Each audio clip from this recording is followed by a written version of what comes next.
Welcome to a quick practical guide on finding all the received documents on WhatsApp Web on PC with the latest update.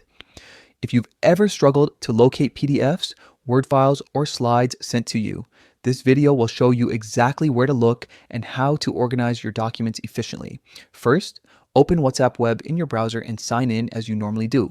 Make sure you're connected to the internet and that the chat with the sender is open so the document you're seeking has a clear origin. On the left side of the screen, you'll see a vertical menu.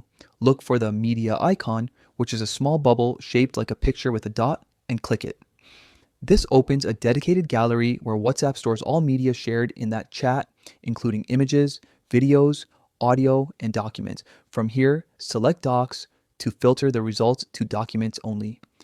This is your fastest route to any PDFs, spreadsheets, presentations, or text files that have been exchanged in the conversation.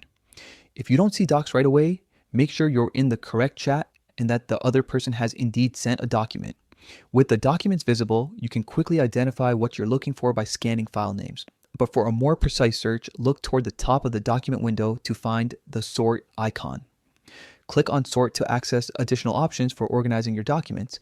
In the top area, you'll see sorting and filtering choices. Choose the option that best fits your needs, whether you want to sort by date to find the most recent document or by name to locate a specific file more easily.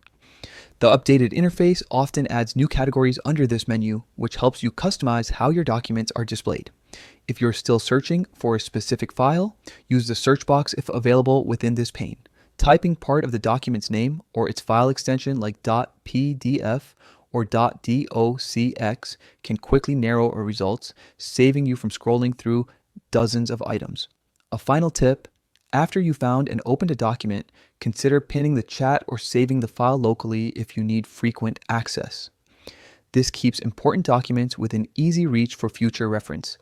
That's all there is to locating received documents on WhatsApp Web with the latest update. If you found this guide helpful, drop a comment with what you'll search for first and subscribe for more practical WhatsApp tips.